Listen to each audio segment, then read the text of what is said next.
ఏంటంటే మహిళలు ఒక బోర్డులో ఉండాలి అని చెప్పేసి అదే ఇప్పుడు బీజేపీ వాళ్ళతో వచ్చిన సమస్య ఏంటంటే ముస్లిం మతంలో ఏదో జరిగిపోతుంది, మహిళలకు అన్యాయం జరిగిపోతుంది కాబట్టి అని వాళ్ళ మతాచారాల్లోకి వీళ్ళు చేయి పెట్టారు.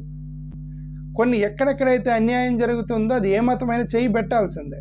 ట్రిపుల్ తలాక్ అనేది అది అన్యాయం. మహిళలకి పెళ్లి కాగానే ఇష్టం లేనప్పుడు తలాక్ అని చెప్పేసి వాళ్ళకి విడిచిపెట్టడం మహిళల్ని, అది అన్యాయం. అది అక్కడ చేయబెట్టారు.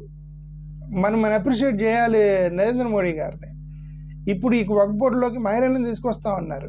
ఎక్కడ కూడా అప్రిషియేట్ చేయాలి, ఎందుకంటే మహిళలకు కూడా రైట్స్ ఉండాలి. ఓకే, బట్ ఇవి ఎన్ని ఉంటారంటే వాళ్ళు మా మతాచారాలు అంటారు, మతాలకి ఆచారానికి వ్యతిరేకం అంటారు. ఇదే మాట హిందువులు కూడా అంటున్నారు కదా అంటా నేను.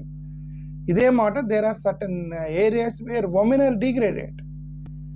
విధవరాలు ఉందనుకోండి, విధవరాలు ఆ విధవరాలని జ్యువెలరీ వేసుకొనివ్వరు, ఇక ఆమె ఏ ఫంక్షన్కి రానివ్వరు. రైట్, మరి ఇవేంటి ఈ ఆచారాలని మీరు దీని మీద ఒక చట్టం చేయరా? ఇదిగోండి, విధవరాలు భర్త చనిపోయిన అమ్మాయిని నార్మల్గానే ట్రీట్ చేయాలి, మీరు ఫంక్షన్స్లో ఎక్కడా కూడా ఆమెను అవమానించకూడదు హిందూ ఆచారం ప్రకారం అని అలాంటి బిల్లు పెట్టాడు ఎప్పుడన్నా మోడీ గారు? పెట్టరు, ఎందుకంటే హిందూ మత ఆచారాలకు చేయబెట్టరు.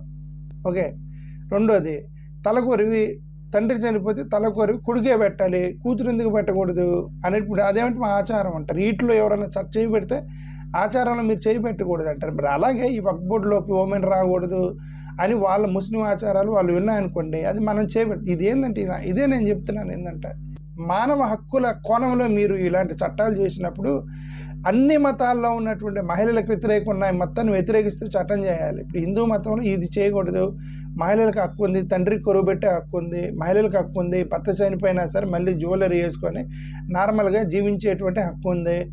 రైట్, ఇట్లాంటి చట్టాలు హిందూ మతంలో పెట్టి ట్రిపుల్ తలాక్ ఇలాంటివి ఉండకూడదు ముస్లింలు అని పెట్టేసి క్రిస్టియన్స్ కూడా పాస్టర్లు అవ్వచ్చు మహిళలు. అఫ్కోర్స్ అక్కడ రకరకాల వేరియేషన్స్, కొంతమంది మహిళా పాస్టర్లు కూడా ఉన్నారు, బట్ కొంతమంది అవ్వనివ్వరు. సరే, ఏదైనా అన్ని మతాల్లో చేపెడితే అన్ని మతాల్లో చేయబెట్టాలి, అన్ని మతాల్లో చేపెట్టి మానవ హక్కులను కాపాడాలి. లేదంటే ఏ మతం జూలికి వెళ్ళకూడదు. నేను హిందూ వ్యతిరేకిని కాదు, క్రిస్టియన్ వ్యక్తి కాదు, ముస్లిం వ్యతిరేకిని కాదు. మీ హిందూ అయినా క్రిస్టియన్ అయినా ముస్లిం అయినా నేను రెస్పెక్ట్ ఎవ్రీబడి.